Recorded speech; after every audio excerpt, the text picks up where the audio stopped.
Hi, in today's lecture we'll see how to solve the transportation problem using matrix minima method. So in this method also we'll be finding out initial basic feasible solution, right? So we'll be finding out initial basic feasible solution using matrix minima, or it is also called as least cost method. So this method provides better solution than northwest corner rule, which has been done in the other video. So here we have considered the problem where we have 3 origins and 4 destinations. So a commodity is being transported from given origins to given set of destination. So the supply and demand for the commodity is also given, right? So we'll be obtaining initial basic feasible solution for the given problem. So before starting the method, the first step is to check whether the given problem is balanced transportation problem or not. So how do we check balanced transportation problem or not? The total supply must be equal to the total demand. So the total supply sum ups to 950, and here the sum of all the demand also sums up to 950. So the total supply is equal to total demand, hence the given problem is balanced transportation problem. Once this is done, next is to solve using least cost method. So in this method, we'll be identifying the least value or minimum value in the given matrix. So if we consider this matrix, what is the least value? It is 10. So we have 2 10s, so there is a tie. We will be considering the cell where the maximum allocation can be made, right? So both the cases, when you consider, 250 is the maximum allocation that can be made, but out of this and this cell, which has to be considered. So here you see the supply is 300 and here it is 400. So we'll be considering this cell where the supply is maximum and maximum allocation can be made, right? So we'll consider the cell O3D4. The demand here is 250 and the supply is 400. So how do we make the allocation? We consider the value which is minimum of supply and demand. Out of 400 and 250, which is the minimum value, it is 250. So we make the allocation of 250 in this cell. Now the complete demand is satisfied. We'll be striking out this particular destination. And out of 400, 250 has already been supplied. So what is the left out value? It is 400 minus 150. So now what value we will be having in the supply? It is 150. Out of 400, 250 is already been supplied. The demand of 250 has been satisfied. So what is the leftover supply? It is 400 minus 250.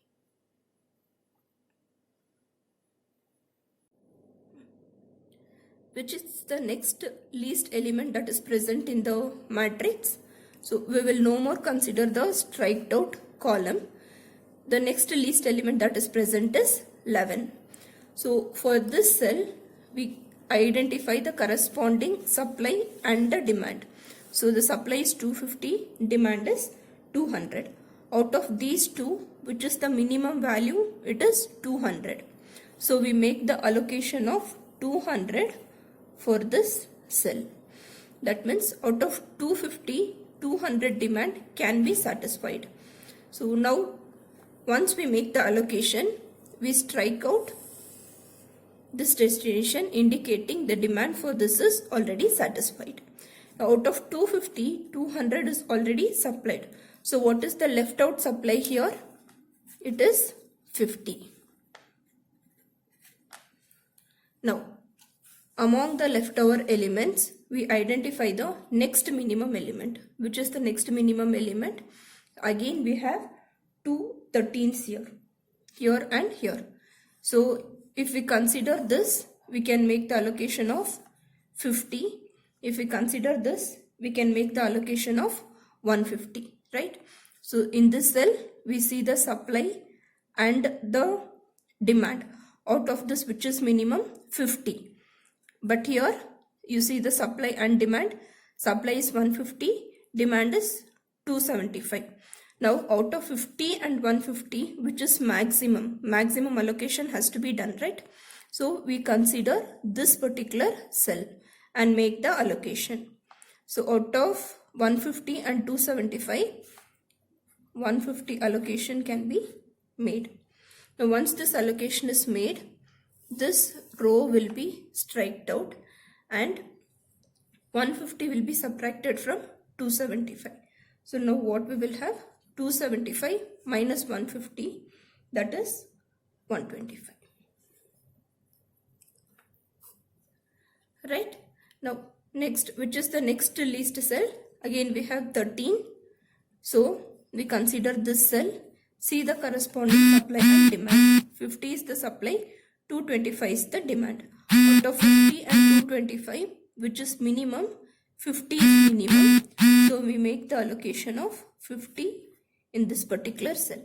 Once we make the allocation, we strike out this row indicating the entire supply is over. And from the demand, out of 225, 50 has already been supplied. So what is the leftover demand? It is 175.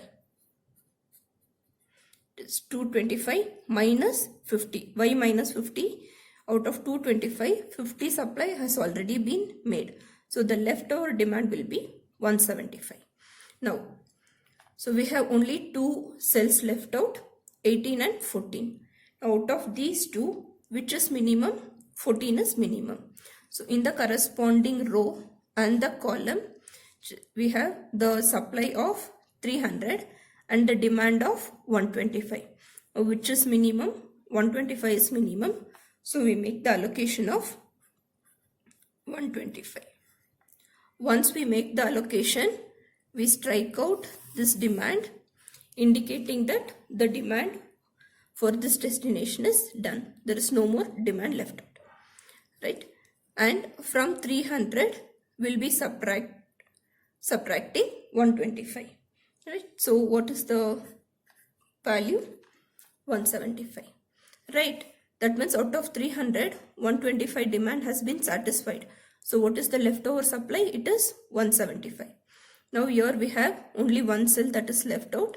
The value is 18. So you see the corresponding supply and demand, both it is 175. So we make the allocation 175 and strike out the corresponding row and column. Now there is no more supply or demand. So all the demand has been met by the supply. Now we have to find out the transportation cost, the total transportation cost. How do we find out the total transportation cost? From origin 1 to destination 1, what is the quantity that is supplied multiplied by unit cost of transportation?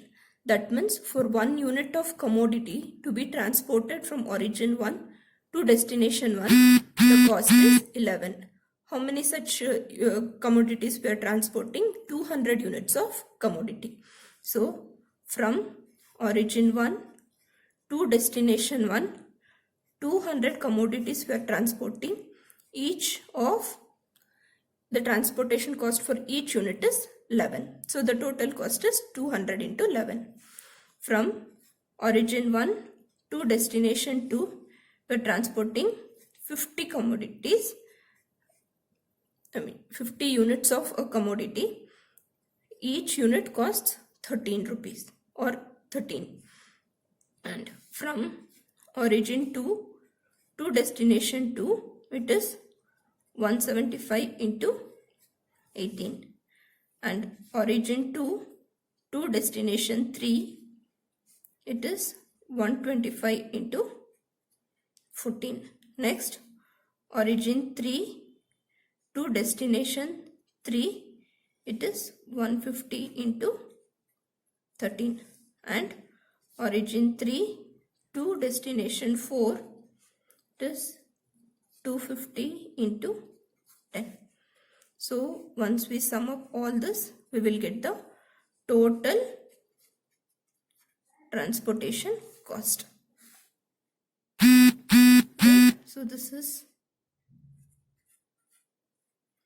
100, 650 and 3150, 1750, 1950 and 2500. So the total cost is 1222,200. So this is the total transportation cost for the given transportation problem. Thank you.